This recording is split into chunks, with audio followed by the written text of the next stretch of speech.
রমাজানে এই কয়েকটা কাজ বেশি বেশি করার চেষ্টা করেন। এক নাম্বার, প্রথম কাজ, 5 ওয়াক্ত সালাত জামাতে পড়ার চেষ্টা করেন। পারা যাবে ইনশাআল্লাহ? খুব কঠিন কিছু বললাম ভাই? তার আগে একটা কাজ বলি, তারও আগে, সেহরি করতে উঠেছেন, এমনভাবে খাবেন না যেটা এটা আপনার জীবনের শেষ খাওয়া। এমনভাবে খাবেন না আল্লাহর ওয়াস্তে। এই জায়গায় আপনি খাওয়া নিয়ন্ত্রণ করতে না পারলে প্রবৃত্তিকে নিয়ন্ত্রণ করতে পারবেন না। এটা দরজা, প্রবৃত্তি নষ্ট হওয়ার দরজা হচ্ছে এই পেট, মুখ আর পেট। যে পেটের দাস, সে প্রবৃত্তিকে নিয়ন্ত্রণ করতে পারবে না। রমজান কি জন্যে আল্লাহ পাক না খেয়ে থাকতে বলছেন? কেন? যাতে আপনি তাকওয়া অবলম্বন করতে পারেন, নফসটাকে কন্ট্রোল করতে পারেন। কথা কি বুঝতে পারছেন? পানি খাবো না কেন? পানি তো হালাল। নফসটা কন্ট্রোল করা, না আমি করব না, এটা আপনাকে প্রশিক্ষণ দেওয়া হচ্ছে। আত্মার নিয়ন্ত্রণের প্রশিক্ষণ দেওয়া হয় রমজান মাসে। এটাই তার তাকওয়া। তাকওয়া মানে কি? এই যে একটা মরুভূমি মনে করেন, বা সমুদ্রের বিচ মনে করেন, কক্সবাজার সমুদ্রের বিচ, এখানে অনেকগুলো কাঁচের টুকরা রাখা আছে, কাঁচের টুকরা ফেলে দেওয়া আছে। আপনি হেঁটে হেঁটে যাচ্ছেন, পা ফেলছেন, টিপে টিপে পা ফেলছেন, এখানে একটা, ওখানে একটা, ওখানে একটা। এটা তাকওয়া। এইভাবে চলার নাম তাকওয়া। এটা এক্সাম্পল। সেহরি এত বেশি খায়েন না যেটা মনে হয় আপনার জীবনের লাস্ট খাওয়া, এমনটা খায়েন না। এরপরে 5 ওয়াক্ত নামাজ চেষ্টা করেন জামাতে পড়ার জন্য। যদি জামাত মিস হয়ে যায়, নামাজ ছেড়ে দিবেন না, বাসায় পড়বেন। যদি দেখেন ঘুমিয়ে গেছেন, ঘুম থেকে উঠলে নামাজ পড়বেন। যদি দেখেন ভুলে গেছেন, যখনই মনে হবে তখনই পড়বেন, নামাজ ছাড়বেন না। পারা যাবে ইনশাআল্লাহ? যুব সমাজকে বলবো, যাই করো তোমরা যা কিছুই করো না করো, 5 ওয়াক্ত নামাজ ছেড়ো না। 5 ওয়াক্ত নামাজ তোমাদেরকে যে কোনো পাপ থেকে ফিরিয়ে নিয়ে আসবে ইনশাআল্লাহ। এই যুবকদের মাঝে অনেক যুবক আছে এখনো বসে এই পৃথিবীতে, যাদের মধ্য থেকে আল্লাহ পাক দিনের বড় বড় খাদেম বের করবেন ইনশাআল্লাহ। কাদেরকে বের করবেন? যাদের অন্তরে আল্লাহ পাক স্বচ্ছতা দেখবেন, পবিত্রতা দেখবেন, এদেরকে বের করবেন। এমন অনেক মানুষ ছিল যারা মিউজিক করতো, ছেড়ে দিয়ে ইসলামের খেদমত করছে। এমন অনেক মানুষ ছিল যারা জেনা করেছে, পরে ফিরে এসে আল্লাহর দিনে দায়ী হয়েছে। এমন অনেক মানুষ আছে যারা বড় বড় কবিরা গুনাহ করেছে, পরে তওবা করে ফিরে এসে আল্লাহর দিনের খেদমত করছে, আছে না? এই মানুষগুলোকে আল্লাহ পাক হেদায়েত দিলেন কেন? উত্তর, তাদের কলবটা ছিল পরিচ্ছন্ন, সৎ অন্তর ছিল, আল্লাহর ভয় ছিল মনের মধ্যে। আল্লাহর ভয় থাকে, ফিরে আসবে ইনশাআল্লাহ। আমরা দোয়া করি আল্লাহ পাক তাদেরকে ফিরিয়ে দেখ, আমিন। শুধু তাই নয়, এখন ইসলামের যারা প্রকাশ্য শত্রু, তাদের মধ্য থেকেও আল্লাহ পাক ওমর এবং হামজা রাদিয়াল্লাহু আনহুর মতো মানুষ বের করতে পারেন। জানেন, ওমর রাদিয়াল্লাহু আনহু তরবারি নিয়ে বের হয়ে যাননি, তাকে আল্লাহ পাক দ্বিতীয় খলিফা বানাননি। তার মনটা ছিল পরিচ্ছন্ন, আল্লাহ পাক কবুল করেছেন। 5 ওয়াক্ত সালাত পড়ার চেষ্টা করেন জামাতের সাথে, আল্লাহ পাক তৌফিক দান করুন। একইভাবে ইফতার যখন করবেন, তখন এমনভাবে খাবেন না এটা শেষ খাওয়া। গোগ্রাসে খাবেন না, 10টা 20টা 30টা আইটেম করার দরকার নাই। যতটুকু হলে আপনার ইবাদত করার শক্তি চলে আসে, এনাফ। আর বেশি বেশি হাইজেনিক খাবার খাবেন। বাইরের খাবার ভাজা পোড়া বেশি খেতে যায় না, অসুস্থ হয়ে যাবেন। আমরা ইফতারে কিন্তু একদম বিরিয়ানি, পোলাও, কোরমা কত কি খাওয়া শুরু করি। সিম্পল খাবার খাওয়া শুরু করেন, সিম্পল খাবার খান, হোমমেড ফুড খান, বাইরের ম্যানুফ্যাকচার্ড ফুড খায় না। আপনি সুস্থ থাকবেন ইনশাআল্লাহ। কারণ ইফতারের পরে আসে আপনার তারাবি। ইফতার অল্প হালকা করেন। রমজান মাসে টার্গেট করেন যে আমি কোরআন অন্তত একটা খতম দিব। পড়া যাবে? 30 দিন 30 পারা, 1 পারা করে পড়া যাবে? যারা কোরআন পড়া জানি না, এই যে 1 মাস সময় আছে, 1 মাসের মধ্যে শিখে ফেলবেন। প্রমিস করেন, পারবেন? হাত উঁচু করেন, কথা দেন যে রমজান মাস আসার আগেই কোরআন তেলাওয়াত শিখে নেব ইনশাআল্লাহ। বায়াত করালাম কিন্তু, আপনারা সবাই আমার মুরিদ। বসেন, হাদিয়াও দিবেন যেহেতু মুরিদ হয়েছেন। এখন হাদিয়া হচ্ছে দোয়া। কি দিবেন? দোয়া। রমজান মাসে 1 পারা করে প্রতিদিন, 30 দিন 30 পারা পড়া যাবে ইনশাআল্লাহ। যারা হাফেজে কোরআন আছি, তারা কোরআনটাকে হেফজ চর্চা করবো এই মাসে, এবং তারাবির নামাজ পড়াবো। তারাবির নামাজে এমন মানুষকে ইমাম রাখবেন যার তেলাওয়াতটা প্রচণ্ড বিশুদ্ধ এবং সুললিত, শুনলেই মন কেড়ে ফেলে, এমন মানুষকে তেলাওয়াত করতে দিবেন তারাবির নামাজে। দেখবেন নামাজে মনোযোগ বাড়তে থাকবে ইনশাআল্লাহ। এটাকে এনজয় করবেন, তারাবিকে এনজয় করবেন। ওই 3G 4G স্পিডে নামাজ পড়তে যায় না, রিল্যাক্সে নামাজ পড়বেন, রিল্যাক্সে। আর আমরা তো একটা ঝগড়ায় অভ্যস্ত, ওই 8 রাকাত না 20 রাকাত। এই রমজানে আল্লাহর রাস্তায় ঝগড়া করতে যায় না। আপনি নামাজের কোয়ালিটি বাড়ায় দেন। যদি 8 রাকাতও পড়েন, নামাজটাকে লম্বা করে পড়েন নবীর মতো, পারা যাবে? আচ্ছা, নবী সাল্লাল্লাহু আলাইহি ওয়াসাল্লামের 8 রাকাতে দলিল তো দেওয়া হয়, কিন্তু নবী সাল্লাল্লাহু আলাইহি ওয়াসাল্লাম যত লম্বা সময় ধরে 8 রাকাত পড়েছেন, এটা কি আমরা পড়ি? তাহলে আমরা সময়টা কেন নিলাম না? 8 রাকাত পড়তে পড়তে পা ফুলে যেত, আর আমাদের 8 রাকাত আধা ঘন্টা 1 ঘন্টায় শেষ, তাহলে কি হলো? তো এই যে বিষয়গুলো, এগুলোতে যায়েন না, ইখতিলাফগুলো তো যায়েন না। আপনি নামাজের কোয়ালিটি বাড়িয়ে দেন, সুন্দর করে নামাজ পড়েন, পারা যাবে ইনশাআল্লাহ। আল্লাহ পাক তৌফিক দান করুন। যদি পসিবল হয় রমজান উমরা করতে পারেন, এতে আপনি আরও সুন্দর করে ইবাদত করার একটা পরিবেশ পাবেন। সবার পক্ষে হয়তো পসিবল হবে না, যাদের পক্ষে হবে আপনারা করার চেষ্টা করতে পারেন। আল্লাহ তৌফিক দান করুন। রমজান একটা কাজ করবেন, বেশি থেকে বেশি মানুষকে ইফতার খাওয়াবেন, পারা যাবে? প্রত্যেক দিন ইফতার মাহফিল করবেন, মসজিদে ইফতার দিবেন এবং রোজাদারদেরকে ইফতার করাবেন। সওয়াব হচ্ছে প্রত্যেকের নেকি আপনি পেয়ে যাবেন ইনশাআল্লাহ। মনে করেন আপনি 10 জন রোজাদারকে ইফতার করিয়েছেন, এই 10 জনের রোজার নেকি আপনি একা পেয়েছেন। এই 10 জনের রোজার নেকি আপনি একা পেয়েছেন, ফ্রি, আপনার নেকি তো আছেই। অতএব যারা সামাজিক সংগঠন আছে বা সমাজের দায়িত্বশীল আছে, তারা যদি এগিয়ে আসে, প্রত্যেক দিন বহু মানুষকে ইফতার করানো সম্ভব না?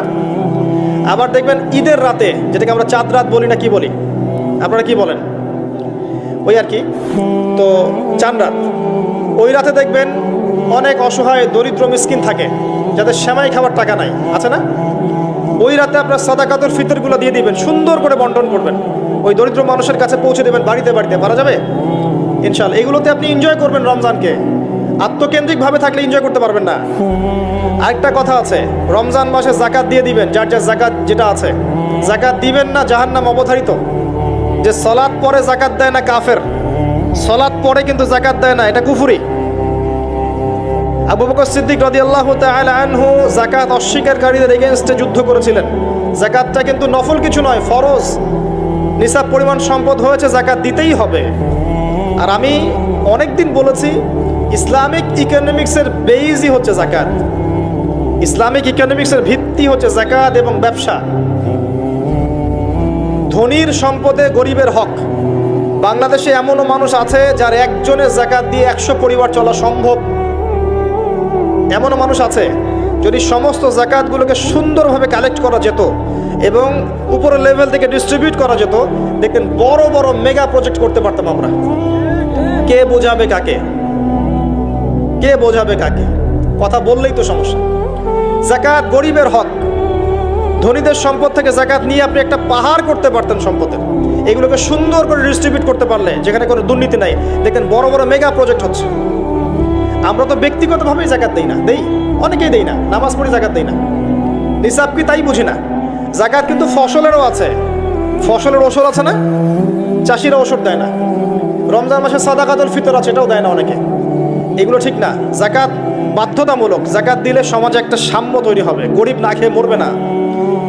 যাকাত কেন্দ্রিক ইকোনমিক্স ছিল বলেই সাহাবায়ে কেরাম রাদিয়াল্লাহু আনহুমের যুগে একজন মানুষ খুঁজে পাওয়া যেত না যাকে সাহায্য করা লাগবে, সবাই স্বাবলম্বী হয়ে যেত, আলহামদুলিল্লাহ।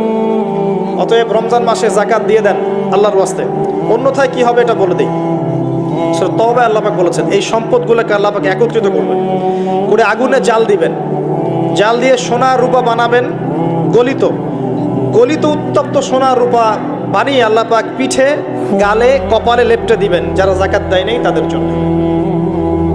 আমরা আশা করি এই শাস্তি পেতে চাই না, পেতে চাই? আল্লাহ পাক বোঝার তৌফিক দান।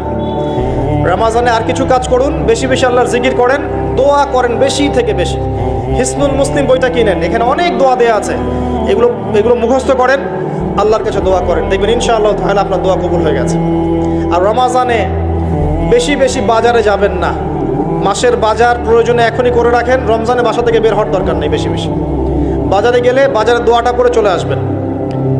নিত্য প্রয়োজনীয় কিছু সবজি টবজি কিনতে হয়, এগুলো কিনবেন, এটা হয়তো কিনতে হয়, কিন্তু মেইন বাজারগুলো কিনে রাখেন আগে থেকেই।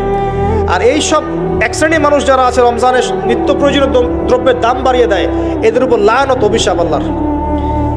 যারা ইচ্ছাকৃতভাবে মার্কেটে পণ্যের দাম বাড়িয়ে দেয় রমজান মাসে এবং রাষ্ট্রকে বিব্রত করে, জনগণকে বিব্রত করে, এদের উপর আল্লাহর অভিশাপ বর্ষিত হবে ইনশাআল্লাহ। এই কালোবাজারি যারা জোচ্চুরি করে, সিন্ডিকেট তৈরি করে, এই মানুষগুলোর উপর নবীর অভিশাপ থাকবে, আল্লাহর অভিশাপ থাকবে, দেখে নিয়েন। এই সময় মানুষকে আরও বেশি বেশি খাওয়াবেন, দাম আরও কমিয়ে দিবেন। উল্টা এই সময় দাম বাড়িয়ে মানুষকে ভোগান্তির মধ্যে ফেলানো হয়। আর মানুষ সামান্য তেলের জন্য, চিনির জন্য, বুটের জন্য দৌড়াচ্ছে ট্রাকের পিছনে। সরকারের পক্ষে সব কাজ একা করা সম্ভব? আমরাই তো সিন্ডিকেট করছি, এখানে তাদের কি দোষ?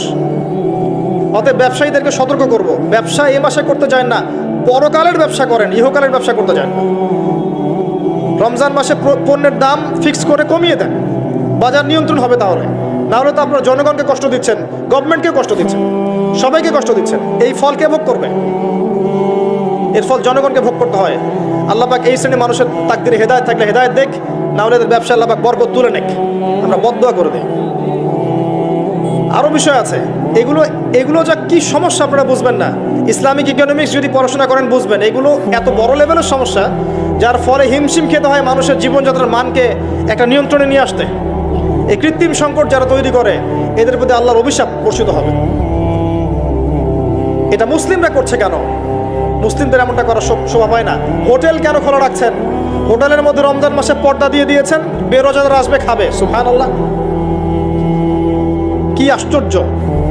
যেখানে পর্দা করা লাগে সেখানে বেহুত্তার মতো ঘুরে বেড়ায়, যেখানে পর্দা লাগে না সেখানে পর্দা দিয়ে রাখে। সুবহানাল্লাহ। দেখবেন কাপড়ের ব্যবসায়ীদের দোকানে দোকানে এই যে মেয়েদের মূর্তির মধ্যে কাপড়, তাই না? এতে কি ব্যবসায় বরকত হবে? রমজান মাসে সব মূর্তিগুলো ভেঙে ফেলে দেন। ওই মূর্তির এইভাবে যদি কাপড় পরিয়ে এরকম ডল না রাখা হয়, আপনার ব্যবসায় বরকত হবে না? পণ্য বিক্রি হবে না? উসমান রাদিয়াল্লাহু আনহু ব্যবসা করেন নাই? আব্দুর রহমান বিন আউফ ব্যবসা করেন নাই?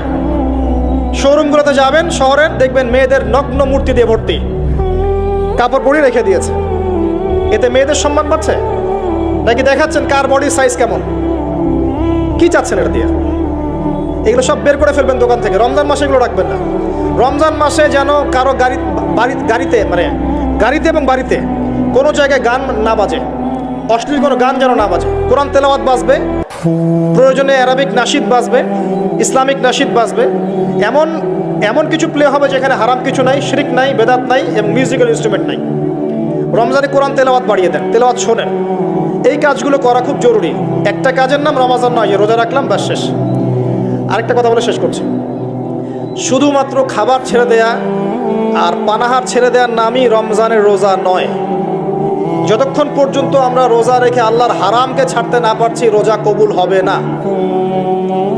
কথা বোঝার চেষ্টা করেন। রোজা রেখেছে, মিথ্যা বলছে, রোজা কবুল হবে না। রোজা রেখেছে, বাপে কম দিচ্ছে, রোজা হবে না। রোজা রেখেছে, পণ্যে ভেজাল দিল, ভালোর সাথে খারাপ মিক্স করলো, রোজা কেটে গেছে। রোজা রেখেছে, আপনার গীবত তহমত করে বেড়াচ্ছে, আড্ডা পিটাচ্ছে, গীবত করছে, রোজা ভেঙে গেছে। রোজা রেখেছে, সুদ খাচ্ছে, সুদি লেনদেন করছে, রোজা ভেঙে গেছে। রোজা রেখেছে, জেনা করছে, রোজা নাই, কেটে গেছে। রোজার মানে এই নয় যে খালি খাবার ছেড়ে দিয়েছি আর পানীয় ছেড়ে দিয়েছি, স্ত্রী সহবাস ছেড়ে দিয়েছি, তাই নয়। আল্লাহর সমস্ত নিষেধ বর্জনের নাম হচ্ছে সওম। এটা হচ্ছে সেই সওম যার প্রতিদান হচ্ছে লাআল্লাকুম তাত্তাকুন, যার ফলে তোমরা তাকওয়া অবলম্বন করতে পারো। শেষ আয়াতটা হচ্ছে কুতিবা আলাইকুমুস সিয়াম, তোমাদের উপর সিয়ামকে ফরজ করা হয়েছে। কামা কুতিবা আলাল্লাযীনা মিন ক্বাবলিকুম, যেমন করে তোমাদের পূর্ববর্তীদের উপরেও ফরজ করা হয়েছিল। লাআল্লাকুম তাত্তাকুন, যাতে করে তোমরা তাকওয়া অবলম্বন করতে পারো। তাকওয়া তার নাম যে আল্লাহর নিষেধগুলো ছাড়তে পারে। এই হলো সওম। আরেকটা আয়াত আছে, শাহরু রমাদানাল্লাযী উনজিলা ফীহিল কুরআন, এই মাসে আল্লাহ পাক কোরআন নাজিল করেছেন। এটাই সেই মাস। এই মাসে আল্লাহ পাক কোরআন নাজিল করেছেন। বেশি বেশি কোরআন তেলাওয়াত করবেন, বেশি থেকে বেশি। কথা বলার দরকার নেই, বেশি মানুষের সাথে কোরআন তেলাওয়াত করেন। অ্যাপস আছে না ফোনে, কোরআন তেলাওয়াত করেন। 1 পারা 2 পারা পড়তে থাকেন। প্রত্যেক নামাজের আগে 10 পৃষ্ঠা, পরে 20 পৃষ্ঠা, পরে 10 পৃষ্ঠা পড়ার চেষ্টা করেন। পারা যাবে ইনশাআল্লাহ তাআলা। বেশি থেকে বেশি খতম দেন, আল্লাহ পাক তৌফিক দান করুন। যারা কোরআন বোঝেন, এই মাসে কোরআন তাদাব্বুর করেন, গবেষণা করেন। লাস্ট ওয়ান, লাইলাতুল কদর আছে শেষ দশকে। এই শেষ দশক সম্ভব হলে ইতিকাফ করার চেষ্টা করেন। যদি ইতিকাফ করা সম্ভব না হয়, শেষ দশকে রাত্রেবেলা বাসা থেকে বাইরে বের হবেন না, মোনাজাতে থাকবেন, জায়নামাজে থাকবেন। পারা যাবে ইনশাআল্লাহ। ওই রাতগুলোর মাঝে একটা রাত আছে, এটা 27-এর রাতই হবে জরুরি না। এটা 21 হতে পারে, 23 হতে পারে, 25 হতে পারে, 27 হতে পারে, 29 হতে পারে। এই জন্য শেষ দশকের প্রতিটা রাত, স্পেশালি বিজোর রাতগুলো জাগার চেষ্টা করেন। পরিবারবর্গকে জাগান, কোমর বেঁধে নেন, স্ত্রী সহবাস ছেড়ে দেন, যদিও রাত্রেবেলা জায়েজ ছেড়ে দেন। আসেন আল্লাহর সামনে দাঁড়ান, নিজের চাওয়া পাওয়া, কষ্টের কথা, দুঃখের কথা, গুনাহের কথা সব আল্লাহর সাথে শেয়ার করেন। ইনশাআল্লাহ দেখবেন ঈদ উল ফিতর আপনার জন্য হবে ইনশাআল্লাহ। এইসব ব্যক্তিদের জন্য ঈদ উল ফিতর। কদ আফলাহা মান যাক্কাহা কদ আফলাহা মান তাযাক্কা ওয়া যাকারা ইসমা রাব্বিহি ফাসাল্লা। ঈদ উল ফিতর কাদের জন্য? যারা রমাদান মাসে আত্মশুদ্ধি অর্জন করেছে এবং আল্লাহর নাম নিতে নিতে নামাজে গিয়েছে। আল্লাহু আকবার, আল্লাহু আকবার, লা ইলাহা ইল্লাল্লাহ, আল্লাহু আকবার, আল্লাহু আকবার, ওয়ালিল্লাহিল হামদ বলতে বলতে ঈদগাহে গিয়েছে, নামাজ পড়েছে। এদের জন্য হচ্ছে সাফল্য। কদ আফলাহা মান তাযাক্কা। আল্লাহ পাক আমাদের সবাইকে এই আসন্ন মাহে রমাজানে সবচেয়ে সেরাভাবে রমাজানকে কাটানোর তৌফিক আল্লাহ পাক আমাদেরকে দান করুন। আল্লাহ পাক আমাদেরকে বেশি বেশি কোরআন এই মাসে তেলাওয়াত করার তৌফিক দান করুন। আমি দোয়া করি আল্লাহ পাক আমাদেরকে এই মাসে বেশি বেশি দান খয়রাত করার তৌফিক দান করুন, যাকাত দেওয়ার তৌফিক দান করুন, ইফতার করানোর তৌফিক দান করুন, মানব সেবামূলক কাজ করার তৌফিক দান করুন। আল্লাহ পাক এই মাসে আমাদেরকে বেশি বেশি আল্লাহ জিকির করার তৌফিক দেখ, দোয়া করার তৌফিক দেখ। আল্লাহ পাক এই মাসে ইসলামিক সংস্কৃতিকে জাগ্রত করুন, পরিবারবর্গকে নিয়ে যেন আমরা ইসলাম পালন করতে পারি। আল্লাহ পাক সেই তৌফিক দান করুন, আমিন।